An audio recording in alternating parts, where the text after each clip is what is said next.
But anyway, the language target is of course the language here. Despite the joke, the language here is pretty useful. You know, going up, coming down, or going down. And this will be. Okay, I'll show you something a bit later. Let me just look at some of the key things I've tried to achieve in communicate and motivate. Okay, so one of them is this word, which I think is pretty important. What do you think it is? Familiarity. And familiarity with putting it in a familiar world for the students, lots and lots of personalization. We can't have too much personalization. Making it feel, the context feel personal, but also rooting it in kind of language targets which the students will find familiar. You know, students will think, well, I studied this at school, but doing it in a very different kind of a way. So familiarity. Another thing I've tried to do is that, okay, so patterns are important, but the way we teach them is also important. In other words, we don't explain the patterns or analyze the patterns. What we do is we let the students... What do you think this is with the patterns? We don't explain the patterns or analyze the patterns. We encourage the students to notice and... In other words, you know, okay, there's grammar there, but we don't explain the grammar, we don't analyze the grammar, but the grammar gives some kind of order to the syllabus, okay, and it sequences the syllabus so that, you know, it's achievable. But at every stage, we're just putting the students in situations where the patterns are noticed and sensed. And one of the big problems we're facing with these two categories of students, these teenagers or university adults who can't use the language very communicatively, one of the things I think that they're really usually missing is that they don't really feel an emotional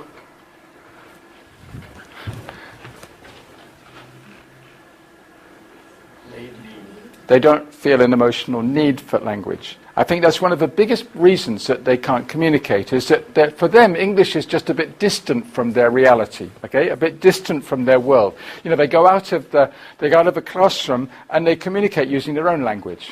They may think, well, English, you know, maybe intellectually they can understand English is important, okay? But emotionally, they don't really connect. So what's important, I think, a big way of dealing with this is the way we introduce a language target. In other words, when we introduce a language target, it's really important to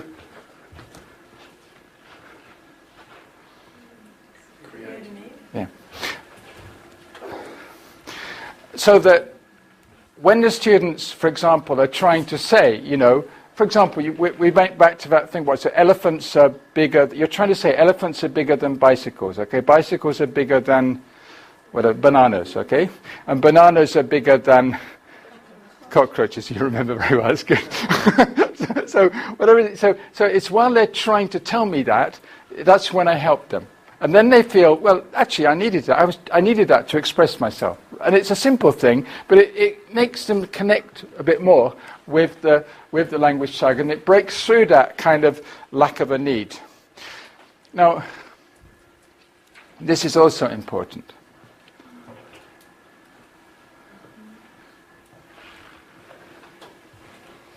What do you think it is?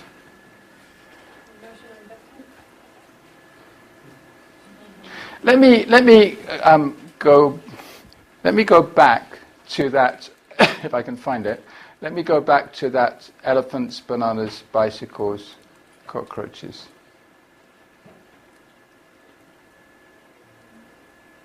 No? I missed it. No, sorry. What it was. No, sorry about this, just a minute.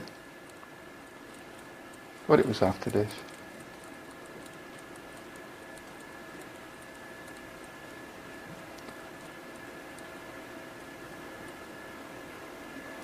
Okay, right.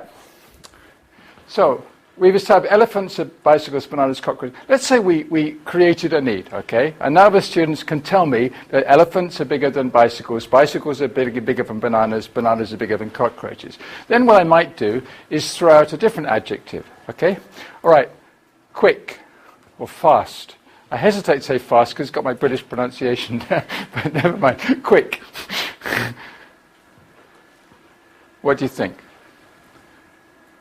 What's fastest? What's quickest? You can choose. What do you think? What do you think? Do you think bicycles are faster than elephants, maybe? Or faster than cockroaches? They're pretty fast, you know. You see one of those things go. What do you think? Who thinks bicycles are the fastest? Okay, so let's go with that. Okay, bicycles are faster than cockroaches, elephants. But see, this is where, you know, cockroaches are faster than elephants. Elephants are faster than bananas. Now this is a drill. But this is a student-centered drill. What's different between a student-centered drill and a teacher-centered drill? The students are leading instead of the teacher leading. Yeah, you are leading. You're making decisions. You're making choices. That's a big element. You're making decisions. For example, very simply, in a teacher-centered drill, the students repeat, but they don't make choices. I think in a student-centered drill, the students are emotionally involved and are making decisions, are making choices. What you could do, for example, is get all of the students to write down 4 things. And you find that the serious students write down serious things and the crazy students write down crazy things. And that's what you want. Because then you throw out an adjective and say, okay, put them in order. And they need to justify it. They put them in order and then justify it. And then they're practicing the pattern, but they're involved. They're making decisions. You might decide, for example, you want to move on to more complicated comparatives. So rather than comparatives which end in ER, you might decide you want to do this kind of activity with more than. Okay? For example, okay, delicious. Delicious. That's really different. Okay, so Now cockroaches are more delicious. have you tried? No, I didn't. But many times fried cockroaches. Yeah, it depends how you cook it, I suppose. Yeah. So who else thinks cockroaches are the best? No, you're not. You're on shaky ground there, I think. Let's have a vote. What's first? Elephants? Bananas. Okay. So what's second after bananas? So, what? Bicycles? No. The thing is in this, this is, so what do you think? Elephants are, and then when you're trying to, you may say deliciouser than, okay? So but when you're saying it, I just help you say it correctly. I don't drill it because the activity does that. I don't say repeat after me because the activity does that. Okay, and the students get better at it by a kind of trial and error. Okay, so so bananas are more delicious than what's next? Elephants. Okay, so and then elephants are more than and cockroaches.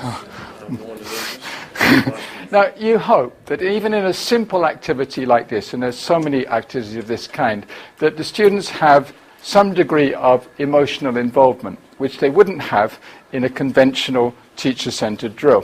In other words, there's humour, there's decision-making, there's a certain degree, though not complete in this case, certain degree of empowerment. Right, so getting back to these...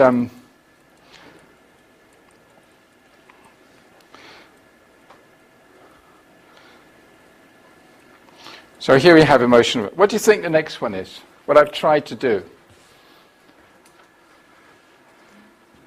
Integrate. Oh, I've given you. Oh. It's going faster than. It's the key is too fast. It's me. All right. Anyway, I told you that one. What do you think the next one is? something which, to be honest, getting back to constructivism, I mentioned Vygotsky before. Another person who's always had an enormous influence on me, who some of you may know, is a guy called George Kelly. Not the singer not Ned Kelly, but George Kelly. George Kelly, anyone know anything about him? He was a kind of very early constructivist. He started personal construct psychology, which is well, maybe I'll do a bit on that in a different presentation. But what he argued was at the core of psychological processing is there's one element which is at the core of our all kinds of psychological processes, and we need to focus on this. Right? We need to maximize this, and this cannot be separated from learning. So in other words, if we can maximize this in the classroom, we're going to be going a long way towards maximizing learning. Now, what do you think this is? I'll tell you what, it begins with an insect. What's the insect? Ant, okay? So what is it that we need to maximize in the classroom if we want to maximize learning? Yeah?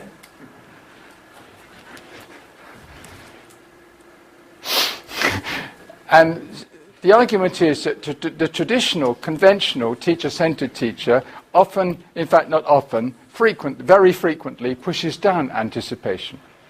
Explanation pushes down anticipation, saying this is what we're going to study today. Just got rid of all the anticipation. It's like there are many ways of teaching which push down anticipation. And it's not surprising that those students go home and much prefer to be playing their favorite computer games where they're allowed to anticipate. There are lots of other things they do in front of their favorite computer games, but one of the biggest differences is that people tend to choose experiences where they are allowed to anticipate.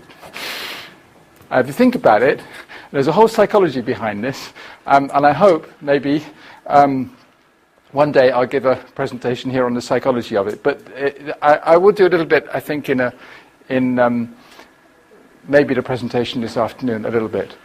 Okay, so I don't have any more time. I'll just finish this a little briefly. One thing I think is I've tried to focus on very much in Communicate and Motivate is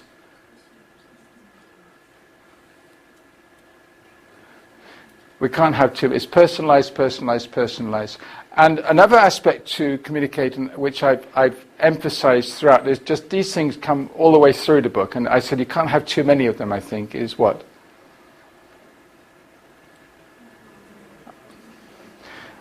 And the last thing, which I feel a lot of courses just don't do enough of, is okay. Again, we can't have too many. Just as a final slide, what I would, let me just go to the end. I feel this goes fast.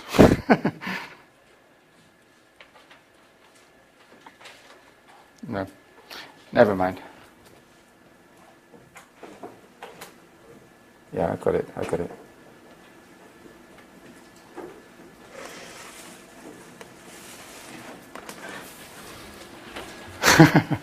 It's gone.